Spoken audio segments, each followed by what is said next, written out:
नमस्कार, मैं प्रिया शेट्टी। आप देख रहे हैं होम टाइम्स। आइए नजर डालते हैं आज के खास खबरों पर। आशंकित चौथी लहर के बीच मास्क को लेकर मुरनकरों ने रखा अपना मत। फुटपाथ के खस्ता हाल से मुरन निवासी हुई घायल। बीएमसी ने जारी किए 236 वार्ड के परिसीमन। मुरन के वार्डों में भी हुआ बड़ा बदलाव। घर बैठे नागरिक देख सकेंगे अपने परिसर के नाले सफाई का काम। एक तरफ जहां चौथी लहर की आशंका को देखते हुए टास्क फोर्स द्वारा सार्वजनिक जगहों पर मास्क की सख्ती करने पर विचार चल रहा है, तो वहीं मुरनकर भी मास्क पहनने के फैसले पर एक मत रखते नजर आ रहे हैं।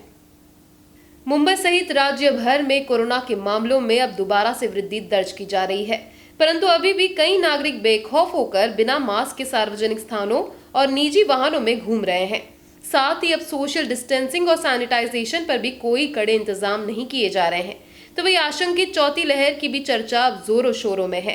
प्रशासन द्वारा अब सार्वजनिक स्थानों पर मास्क लगाने पर सख्ती करने का विचार किया जा रहा है। इसी को लेकर मुरनकरों ने अपनी राय व्यक्त की है और आशंकित चौथी लहर से बचने के लिए सैनिटाइजर का इस्तेमाल करने की बात कही है, जिससे कि दोबारा से उन्हें मास्क ना पहनना पड़े। माझं नाव ओमकार सारंग आहे आणि मला असं वाटतं की चौथी लाट जी येते त्यासाठी आपण खूप काळजी घ्यायला पाहिजे आपली, आणि खास करून सगळ्या जे म्हातारे जे आहेत सिनियर सिटीजन्स आहेत त्यांच्यासाठी त्या लोकांनी पण घरी राहावं अशा वेळेला, आणि गर्दीत जाणं टाळावं, आणि सगळ्यांनी सॅनिटायझेशन आणि मास्क वापरणं हे सगळं बंद आता जे आहे चालू आहे, जी लाट गेलेली आहे पण येऊ शकते, ह्याच्या पुढे आहे की चान्सेस आहेत येणारे, पण त्यासाठी आपण काळजी घ्यायला पाहिजे आणि सॅनिटायझर आणि मास्क वापरणं खूप गरजेचं आहे आता सध्या तरी, असं मला तर वाटतं। नहीं, भीड़-भाड़ वाली जगह पे मास्क पहनना चाहिए, क्योंकि मास्क जो पेपर और इधर सब आया हुआ है कि that is the best protection available.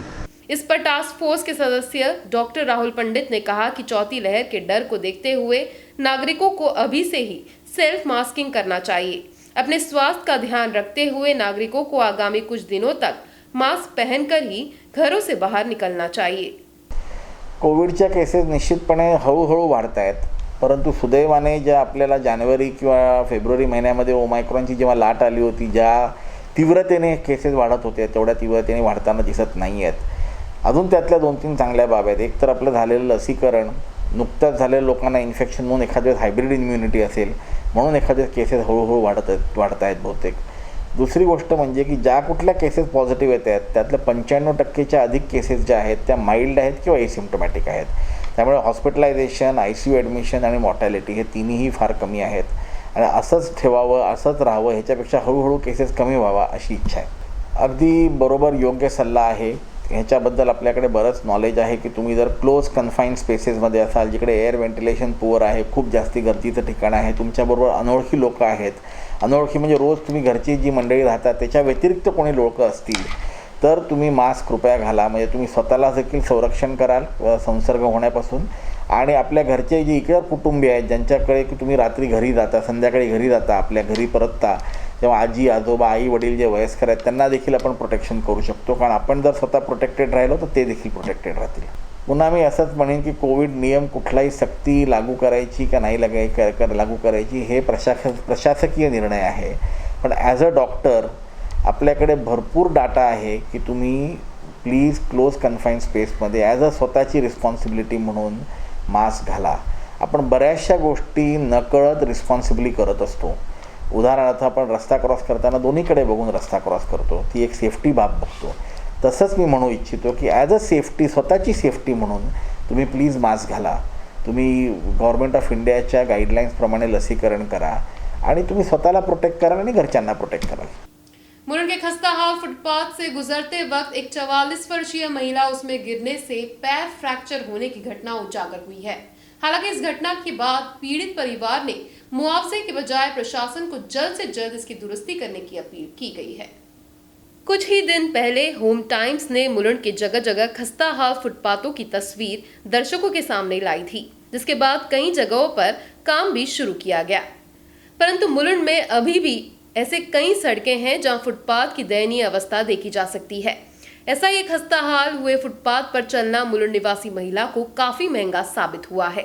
दरअसल मंगलवार की सुबह करीब 10 बजे 44 वर्षीय फाल्गुनी ठक्कर अपना काम निपटाकर पीके रोड फुटपाथ से अपने घर जा रही थी, जहां फुटपाथ काफी उबड़ खाबड़ था, जिस वजह से फाल्गुनी का पैर फुटपाथ पर अटका और घायल हो गई। पैरों में काफी दर्द होने के चलते फाल्गुनी ने जब डॉक्टर की राय ली तब पता चला कि उसके पैर फ्रैक्चर हुए हैं, जिसे ठीक होने के लिए 1 महीने का समय लग सकता है। फाल्गुनी अपने परिवार का गुजारा करने के लिए अपने पति अमित ठक्कर के साथ जूस का व्यवसाय करती है, परंतु अब इस घटना के बाद फाल्गुनी के व्यवसाय पर भी काफी असर पड़ा है, जिससे ठक्कर परिवार को आर्थिक दिक्कतों का भी सामना करना पड़ रहा है। हम लोग ट्यूसडे को मॉर्निंग में 10 बजे स्टॉल बंद करके रिटर्न आ रहे थे। रेगुलर वही रूट से हम लोग रोज़ आते हैं। फिर भी उस दिन ये जो फुटपाथ है जिस पे हमको लगता है कि फुटपाथ सबसे सेफ़ है, सबसे सेफ़ एरिया है जहाँ से हम लोग बाय वॉक आ सके, क्योंकि मेन रोड है वो जो कालीदास के पास का एरिया है, वो मेन रोड है, वहाँ से व्हीकल आते जाते रहते हैं, इसलिए हम लोग फुटपाथ से आ रहे थे। वहाँ से रेगुलर आते हैं जाते हैं। फिर भी वहाँ के जो ब्लॉक्स हैं जो उबड़ खाबड़ लगे हुए हैं, उसमें मेरा पैर ट्विस्ट हुआ और मैं गिर गई, जिसके वजह से मेरे पैर में मोच आने की वजह से उसमें प्लास्टर आ गया, फ्रैक्चर आ गया है और प्लास्टर आ गया है। ये जो हुआ है मेरे साथ, जो इवेंट हुआ है, उसके बाद मुझे ध्यान आया कि यहाँ से जो इतने भी वरिष्ठ नागरिक आते जाते हैं या कोई भी प्रेग्नेंट लेडी आए जाए या बच्चा कोई भी आए जाए तो उसको भी ज़्यादा तकलीफ़ हो सकती है। बस इसी रीज़न से मैंने सोचा कि मैं सबसे बात करूं और ये चीज़ सबके सामने लाऊं कि ये चीज़ प्रशासन को देखने की बहुत ज़रूरत है कि यहाँ पे ऐसे अगर फुटपाथ ही सेफ़ नहीं है, फुटपाथ ही सेफ़ नहीं है चलने के लिए, तो इंसान चले तो कहाँ। जो रोड्स हैं, रोड्स में सामने हर जगह पे साइड में पार्किंग करके चले जाते हैं और जो मेन रोड है वो छोटा होता है, वहाँ से जो फास्ट व्हीकल्स आते जाते हैं तो सबको लगता है कि फुटपाथ से हम लोग सेफली चलेंगे। और फुटपाथ भी अगर इस तरह से उबड़ खाबड़ है, कहीं कहीं पे ढक्कन खुले हुए हैं, टूटे हुए हैं। आपको बता दें कि 5 महीने पहले ही फाल्गुनी ठक्कर का हर्निया का ऑपरेशन हुआ था, जिस वजह से डॉक्टर ने उन्हें झुकने को भी सख्त मनाही की थी, परंतु इस घटना के बाद अब दोबारा से उनकी पीड़ा बढ़ गई है। ठक्कर परिवार ने प्रशासन की इस लापरवाही के लिए कोई हर्जाने की मांग नहीं की है, परंतु उन्होंने अपील की है कि प्रशासन इस पर ध्यान दे और जल्द से जल्द इस फुटपाथ को दुरुस्त किया जाए। इतना ही नहीं तो हर 6 महीने में सभी फुटपाथ पर दुरुस्ती का काम किया जाए, ताकि छोटे बच्चे और वरिष्ठ नागरिकों के साथ आने वाले दिनों में इस तरीके की घटना उजागर ना हो। मैं प्रशासन से यही दरख्वास्त करना चाहूँगी कि वो हर 6-6 महीने में आके वहाँ पे मुआयना करें और उसमें जहाँ पे भी रिपेयरिंग की ज़रूरत है वो रिपेयर करवाएं, ताकि जो मेन बड़े बुज़ुर्ग आते जाते हैं या जितने भी लोग वहाँ से पास ऑन होते हैं, ज़रूरी नहीं कि किसी के साथ ये इवेंट नहीं होगा, मेरी जैसी के साथ हो सकता है तो किसी के साथ भी हो सकता है। मैं कॉम्पनसेशन तो नहीं मांगना चाहूँगी, लेकिन सिर्फ इतना रिक्वेस्ट करना चाहूँगी प्रशासन से कि प्लीज़ हो सके तो जितने भी फुटपाथ हैं वो सारे जल्द से जल्द रिपेयर करवाएं, क्योंकि अभी नियर बाय में ही बारिश आने वाली है। बारिश में और ज़्यादा इसकी हालत खस्ता हो सकती है, तो उससे पहले ही आप इससे सब चीज़ों पे ध्यान दें।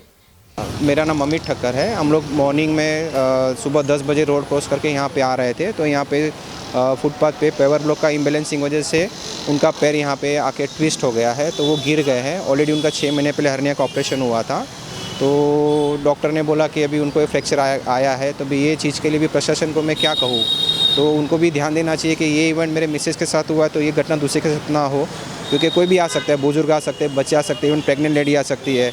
तो ये जो इम्बेलेंसिंग चीज़ है अभी, तो इसके लिए आप क्या स्टेप लेंगे उनकी हम जल्दी उम्मीद करते हैं। अभी बारिश भी नज़दीक में है, अभी ये मिसिस का जो भी हुआ, अभी घर के हमारे सब काम भी रुक गए, हमको प्रॉब्लम भी हो गया है, तो अभी हम ये चीज़ के लिए किसको जिम्मेदार ठहराए। तो प्रशासन को हम लोग यही रिक्वेस्ट करते हैं कि आप हो सके तो इसके ऊपर ज़रा ध्यान दीजिए। आगे जगह जगह पे उन्होंने अच्छा सब काम किया है, अच्छे लोग करके भी उनको वापस कॉन्क्रीट किए करके वापस रिपीट अच्छे से उन्होंने किया है, तो भी ये चीज़ को भी उनको ध्यान देना चाहिए, उनको भी ये सब चीज़ करना चाहिए कि ये इवेंट हुआ है, हाँ, तो उनको हटा के वापस से जगह जगह पे उन्होंने भी अच्छा काम भी किया है, तो ये चीज़ को भी उनको नज़रअंदाज नहीं करना चाहिए। ये चीज़ को भी उनको ध्यान देना चाहिए कि यहाँ पे ये इवेंट हुआ है तो ये किसके साथ भी ना हो। अभी बारिश भी नज़दीक है, जो जितने भी मुलुंड में जितने भी ख़राब फुटपाथ है उनको ठीक करे, ये मेरी रिक्वेस्ट है प्रशासन से। तो उनके ऊपर ध्यान देंगे तो ज़्यादा अच्छा रहेगा, क्योंकि बड़ी घटना भी हो सकती है जैसे मेरे मिसेस के साथ हुई है।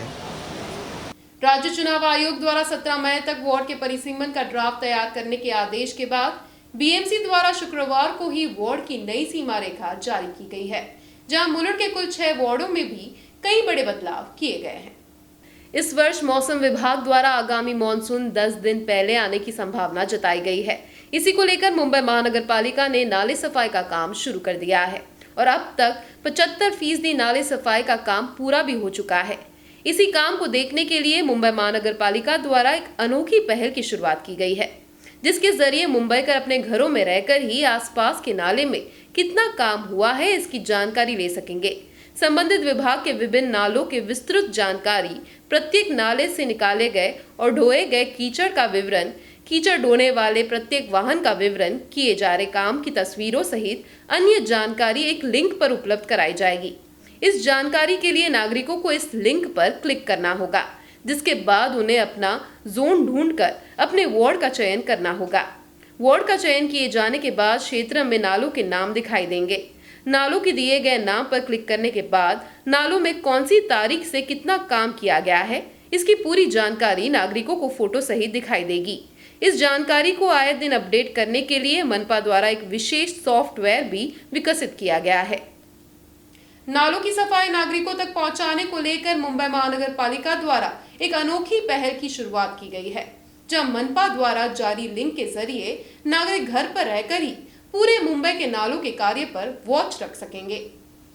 उल्लेखनीय है कि राज्य चुनाव आयोग ने बृहन मुंबई महानगर पालिका सहित 14 महानगर पालिका को 17 मई तक वार्ड गठन पर अंतिम अधिसूचना घोषित करने के आदेश जारी किए थे, जिसके बाद शुक्रवार को मुंबई महानगर पालिका द्वारा मुंबई के कुल 236 वार्डों की परिसीमन जारी की, जिनमें 3,41,463 की जनसंख्या वाले मुलुंड के 6 वार्डों में भी कई बदलाव किए गए।